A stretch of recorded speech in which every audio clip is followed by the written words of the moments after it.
guys, so we've talked about some body weight. So in those previous videos, if you watched them, we talked about squats, we talked about push-ups, we talked about sit-ups, we talked about burpees and how you can do those and why you should do those.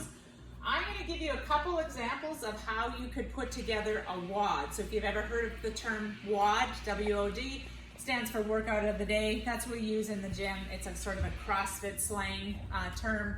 So a workout is basically what it is. We call them WODs. How you can put together little workouts for yourself with the movements that we've given you. So we've given you the burpees, the squats, the push-ups, and the sit-ups. And then you're outside walking and doing stuff. When we do what we talk about, or what we talked about in the video the other day was HITT or high intensity type work, where we're trying to get our heart rate up for short amount of time.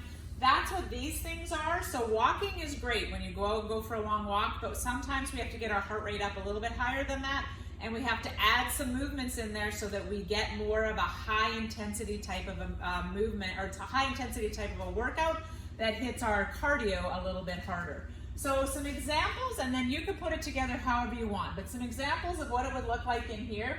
This first one that we have, I've called it an Amrep of 20 minutes. What that just means is as many rounds as possible, or as many reps as possible in 20 minutes.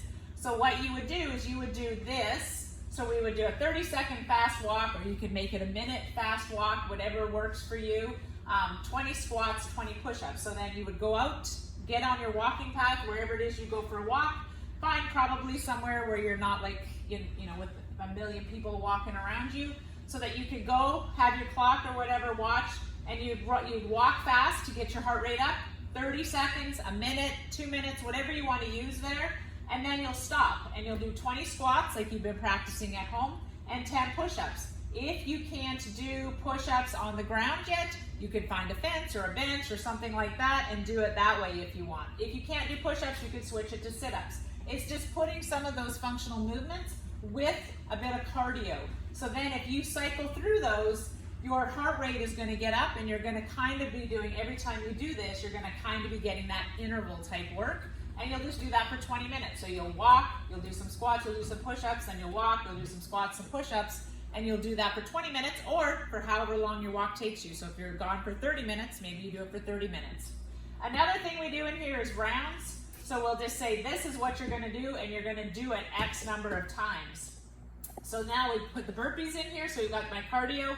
I'm going to put some sit-ups and some squats. It's going to make my burpees harder because now I'm going to do kind of double sit-up-y things that are going to attack my core, and my legs are going to get attacked twice. But again, we get all these different moving parts working together. So when you try these, maybe you're like, oh, I can't do 5 burpees. There's no way. I can only do 3. Okay, so maybe you do 3 burpees instead, and then maybe you only do 5 sit-ups, and maybe you do 7 squats. So you drop your numbers. Or maybe you're like, I can only do 5 rounds of that, I'm dead, I can't do any more. Okay, as you get stronger, maybe you then do 6, and then you do 7, and pretty soon you can do 10 rounds of that, which would be a great workout. So that's how we put those things together in here. Lastly, here's another example.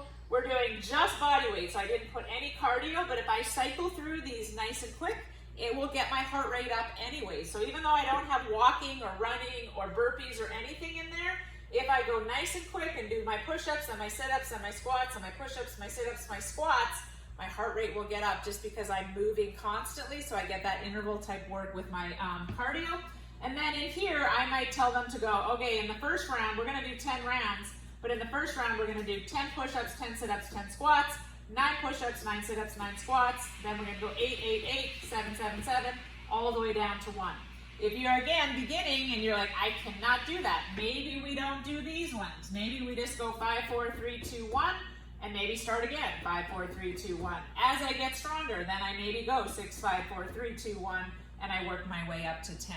So everything in here in the gym is always what people are capable of, and we modify to the ability of that person. You can do the exact same thing, and you can get a great workout based on where you are fitness level. So these are some ideas that we do in the gym. You can do whatever you want to do. Just think, put some things together, and you all of a sudden have an interval, and then your heart rate will be involved. Good luck.